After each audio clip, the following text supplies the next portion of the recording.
حضرت عمر وارض عن المشرکین وارض عن المشرکین، اے میرے محبوب تیرا کام یہ ہے کہ جو حق ہو اس کو کھول کھول کر بیان کر، یہ نہ دیکھ کہ لوگوں کی پیشانیوں پہ مسکراہٹ آتی ہے کہ سلوٹیں پڑتی ہیں۔ قرآن نے ہم کو یہ نہیں بتلایا کہ تم بھی قصے اور کہانیاں بیان کرنا شروع کر دو۔ اچھے اچھے لوگ قصہ گو بن گئے ہیں۔ حقیقی بات یہ ہے کہ 10 محرم کو جو واقعہ رونما ہوا ہے، اس کا آغاز سن 60 ہجری کو ذی الحجہ کے ابتدائی ایام میں ہوا کہ حضرت حسین رضی اللہ تعالی عنہ کو پتا چلا کہ حضرت امیر معاویہ رضی اللہ تعالی عنہ کی وفات ہو گئی ہے۔ وہ امیر معاویہ جس کی بیعت خود حسین نے کر رکھی تھی۔ سنا ذرا بات، آج انشاءاللہ مسئلہ سمجھا کے جاؤں گا۔ وہ معاویہ جس کی بیعت خود حسین نے کی ہوئی تھی، حسین نے بھی کی تھی، جس کی بیعت اس کے بھاڑے بھائی حضرت حسن نے بھی کی ہوئی تھی، وہ معاویہ فوت ہوئے۔ اور ذاکر، واعظ اور ہمارے ان پڑھ مولوی بھی حضرت معاویہ کا نام لیتے ہوئے ہچکچاتے ہیں، ان پر دشنام دیتے ہیں۔ ان سے جا کے پوچھو کہ جاؤ، ہم تو ثابت کر رہے ہیں صدیق و فاروق و عثمان کی خلافت کو، لیکن اگر تم ہم سے پوچھتے ہو تو ہم کو یہ بتلاؤ کہ مسئلہ صرف صدیق، فاروق اور عثمان کا نہیں، بلکہ تمہارے 2 معصوم اماموں نے تو حضرت معاویہ کی امامت کو بھی مانا ہوا ہے، حضرت معاویہ کی خلافت کو بھی تسلیم کیا ہوا ہے۔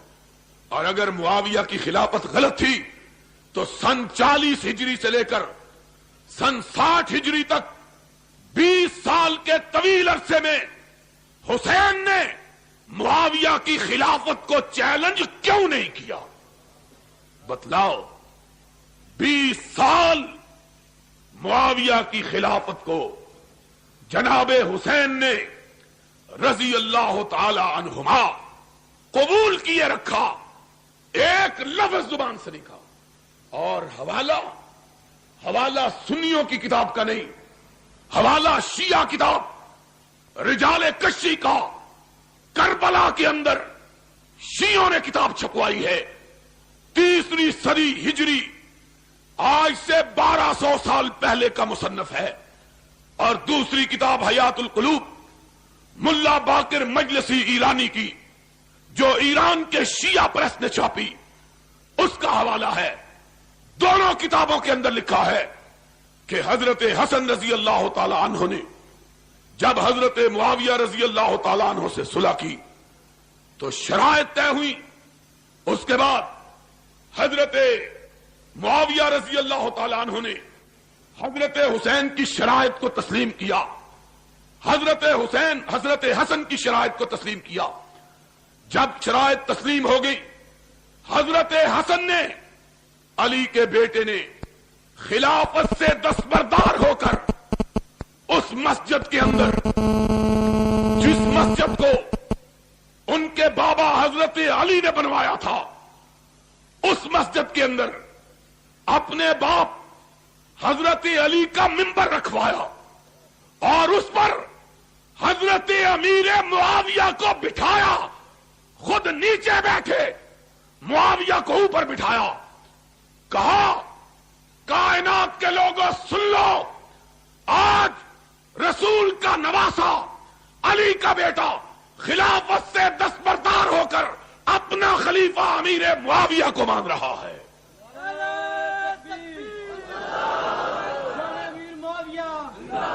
یہ حضرت حسن رضی اللہ تعالیٰ عنہ نے کیا۔ جاؤ، یہ تمہاری دونوں کتابوں کا حوالہ۔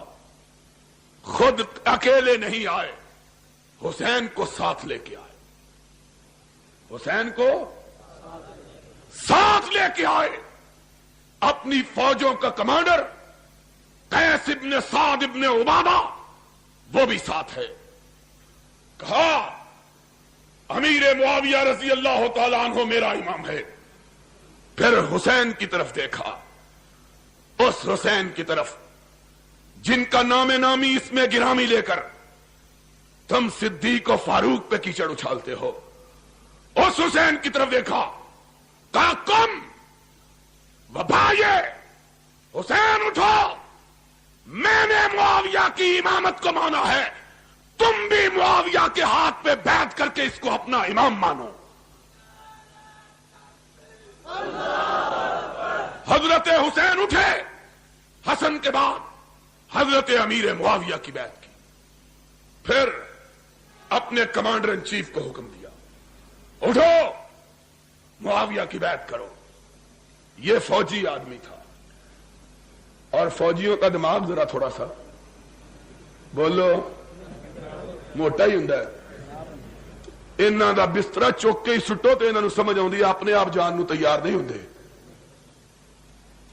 کہا، اور آج اسمبلی کے اندر اسلام کا نام لے کر وہ بل پیش کیا گیا ہے جس میں یہ کہا گیا ہے کہ ضیاء الحق اگر اسلام کے خلاف بھی بات کرے تو اس کو دنیا کی کسی عدالت میں چیلنج نہیں کیا جا سکتا. یہ اسلام ہے. اور محمد الرسول اللہ صلی اللہ علیہ وسلم کا لایا ہوا اسلام کیا تھا؟ وہ جس کا اظہار صدیق اکبر نے کیا تھا، اذا قمت واستقمت فاعینونی واذا وجدت فقومونی. لوگوں، قرآن و سنت کے مطابق بات کروں تو میری مدد کرنا، قرآن و سنت کے خلاف ہٹ جاؤں تو مجھ کو پکڑ کر میرے سر کو سیدھا کر دینا. یہ صدیق کہتا ہے، اور ضیاء الحق صدیق اکبر سے بھی بڑا ہو گیا ہے معاذ اللہ. اور وہ مولوی غیرت سے آری جو اس کے باوجود اس بل کو تسلیم کرنے اور اس پر دستخط کرنے کے لیے تیار. کہا ہے کہ اس بل کو کسی شرعی عدالت میں بھی چیلنج نہیں کیا جا. سن لو، ساری کائنات تمہارے بل کو مان لے، خدا کے فضل و کرم سے قرآن و سنت کو ماننے والے اہل حدیث اس بل کو نہیں مانیں گے اور قرآن و سنت کے خلاف کسی آواز کو گوارا نہیں کریں گے انشاءاللہ العزیز. تو بات میں کہہ رہا تھا، کہا اٹھو بیعت کرو. فوجی آدمی تھا، ادھر دیکھا ادھر دیکھا، اب کیا کروں؟ حضرت حسین کی طرف دیکھتا. تیری کتاب کا حوالہ میں کہا کرتا ہوں، انہی کی محفل سوارتا ہوں، چراغ میرا ہے رات ان کی، انہی کے مطلب کی کہہ رہا ہوں، زبان میری ہے بات ان کی.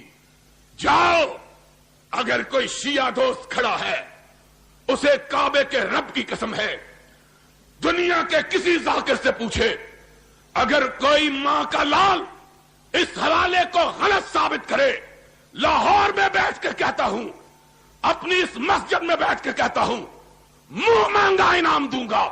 اور اگر حوالہ سچا یا اپنی کتاب کو آگ لگا دے یا اپنے باطل عقیدے کو آگ لگا دے.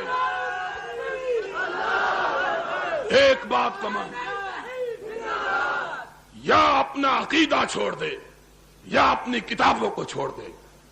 تیری کتابوں کے اندر لکھا ہے کہ قیس ابن سعد ابن عبادہ نے حسین کی طرف دیکھا. کیا کروں؟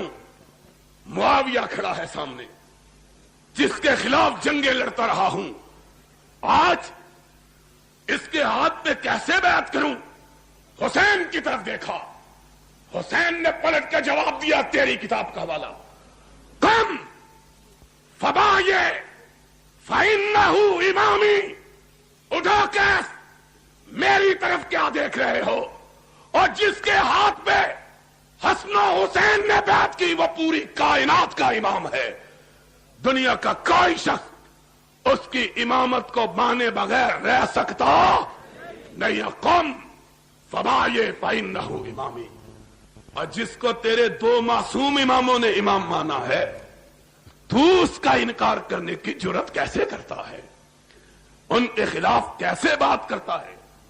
یا سیدھی طرح بات کہے کہ تجھ کو اس بات کا علم ہے جس کو تیرے اماموں کا علم نہیں تھا، اور تو یا کہے کہ تو حق پر ہے اور تیرے امام حق پر نہیں تھے. معاذ اللہ. پھر وہ عقیدہ عصمت کا باقی رہتا. عقیدہ امامت کے لیے یہ ہے کہ امام وہ ہوتا ہے جس سے کوئی غلطی ہو سکتی، اور اس سے ان دو ہیں، ایک بھی امام نہیں۔ کتنے امام؟ ایک حسن اور دوسرا، دونوں نے بیعت کی۔ تو بات یہ کہہ رہا تھا سن 60 ہجری میں، اور باتیں بتلاؤں تو پھر سن لو۔ آج تعلق کا عالم یہ تھا، آج باتیں کرتے ہیں مروان کی، عبد الملک کی اور حضرت امیر معاویہ کی۔ جاؤ اپنی کتابوں کو اٹھا کے دیکھو، 20 سال حضرت معاویہ رضی اللہ تعالیٰ عنہ نے حکومت کی ہے۔ کتنے سال؟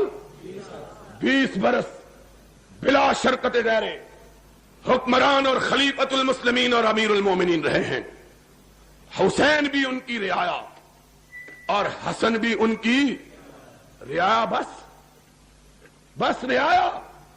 جا اپنی کتابوں کو اٹھا کے دیکھ۔ تیرا مرزا عباس قمی منتہی المقال میں ملا باقر مجلسی جلاء العیون میں لکھتا ہے کہ جب تک السلام علیکم ورحمۃ اللہ وبرکاتہ۔ یہ تقریر آپ دعوت قرآن و حدیث چینل سے سماعت فرما رہے ہیں۔ تمام اکابر جید علماء اہل حدیث کی تقریروں کا واحد چینل دعوت قرآن و حدیث، دعوت قرآن و حدیث۔ السلام علیکم ورحمۃ اللہ وبرکاتہ۔ اور نمازیں امیر معاویہ کے مقرر کردہ گورنر مدینہ مروان کے پیچھے پڑتے رہے۔ حسن بھی حسین بھی نمازیں کس کے پیچھے پڑتے رہے؟ امیر معاویہ کے قائم کردہ گورنر مدینہ مروان کے پیچھے۔ آج باتیں کرتے ہیں مروان ایسا اور امیر معاویہ ایسا۔ اگر امیر معاویہ ایسا ہوتے تو حسن اور حسین کو امیر معاویہ سے وظیفہ لینے کی ضرورت نہ تھی، اس کو جائز نہ سمجھتے اور ان کے خلاف جہاد کرتے، خروج کرتے، باہر نکلتے، تلوار بے نعم کرتے۔ 20 سال کے طویل عرصے میں ایک دفعہ، 20 سال کے طویل عرصے میں ایک